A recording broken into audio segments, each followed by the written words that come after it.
எச்சரிக்கின்றன, ஓ மனிதா, யாருக்காக வாழ்ந்து கொண்டிருக்கிறாய்? சுயநலவாதியாக நீ சாகிறாயா? சுயநலவாதிக்கு சொர்க்கம் கிடைக்குமா? உம்மத்தே உம்மத்தே என்று ஓடி ஓடி நாயகம் ஸல்லல்லாஹு அலைஹி வஸல்லம் அவர்கள் 23 ஆண்டு காலம் செதுக்கிய இந்த வாழ்க்கையின் முறை நம்மிடத்திலே இருந்து அழிந்து போய் கொண்டிருக்கிறதோ என்று அஞ்சுகிறேன், பயப்படுகிறேன். இந்த உம்மத்து ஒருங்கமைப்பதற்காக, இந்த உம்மத்தினுடைய வெற்றிக்காக, இந்த உம்மத்தினுடைய எல்லா விதமான நிம்மதிக்காக, பாதுகாப்புக்காக பாடுபவர் யார்?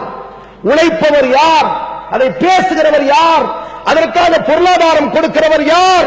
அவரோடு என் கைகளை இணைத்துக் கொண்டு மரணிக்க ஆசைப்படுகிறேன். அது உங்களில் நிகழ வேண்டும். அது உலகம் முழுவதும் அப்படி ஒரு வெளிச்சத்தை காட்ட வேண்டும்.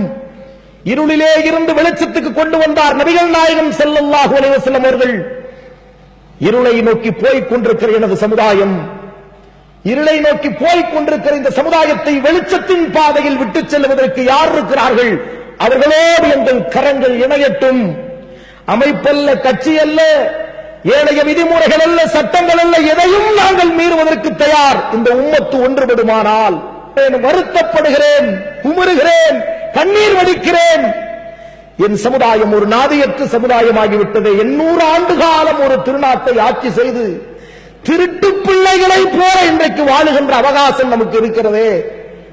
ஒடுங்கி போய் ஓலை குடிசையிலே ஒடுங்கி போய் வாழுகின்ற ஒரு ஏழையின் நிலைமையை நான் இந்திய தேசத்தில் முஸ்லிம்களுக்கு பார்க்கிறேன். வாங்கு சொல்ல சில பள்ளிவாசல்களில் அனுமதி இல்லை, தொழுவதற்கு கட்டடம் கட்டுவதற்கு அனுமதி இல்லை, மதரசாக்கள் நடத்துவதற்கு அனுமதி இல்லை, உறக்க மூச்சு விடுவதற்கு இன்றைக்கு முஸ்லிம்களுக்கு அனுமதி இல்லை.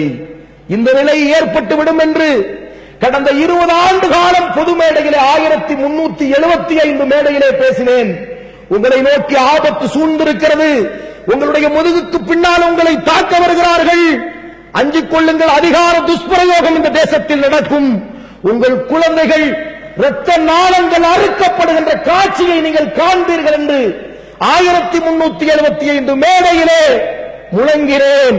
என் சகோதரர்களும் அதுபோல தலைமையிலே இருந்து புறப்பட்டு ஏராளமான மேடைகளிலே முழங்கினார்கள். எந்த ஆபத்து வந்துவிடுமோ என்று நாம் அஞ்சினோமோ அந்த ஆபத்து இந்திய தேசத்திலே இன்றைக்கு வந்திருக்கிறது. இன்னும் கூட என் சமுதாயம் விழித்துக் கொள்ளவில்லை என்று சொன்னால், இன்னும் கூட என் சமுதாயம் கரங்களை கோர்க்கவில்லை என்று சொன்னால் என்ன சொல்லுவது? இந்த மார்க்கத்தை என்ன சொல்லுவது? சிந்தித்து பாருங்கள். உம்மத்துக்காக கவலைப்படுகிறவர்கள் 1000 பேரில் 10 பேர் கூட கிடையாது. இந்த முஸ்லிம்களுடைய பாதிப்புக்காக கவலைப்படுகிறவர்கள் 1000 பேரில் 10 பேர் கிடையாது. கலைஞருக்கு கவலைப்படக்கூடியவர்கள் இருக்கிறார்கள் முஸ்லிம்களில். 1000 பேரில் 200 பேர் கலைஞருக்காக சாகுவார்கள், ஜெயலலிதாவுக்காக சாகுவார்கள், சோனியா காந்திக்காக சாகுவார்கள். ஆனால் உம்மத்துக்கு கவலைப்பட உம்மத்தில் யாரும் இல்லை. அதான் நிலைமை. துரதிர்ஷ்டமான சூழ்நிலை. ஒரு மதம், நான் சார்ந்திருக்கிற மார்க்கம், எனது மக்கள், நாங்கள் ஒரு கொள்கையை பின்பற்றி இருக்கிறோம் என்று சொல்லுவதற்கு நெஞ்சுறுதி உள்ள ஆண்மகனை தேட வேண்டிய சூழ்நிலை இன்றைக்கு ஏற்பட்டிருக்கிறது. அப்படிப்பட்ட நிலைமையிலே நம்மை நிறுத்தி இருக்கின்றார்கள் சகோதரர்களே.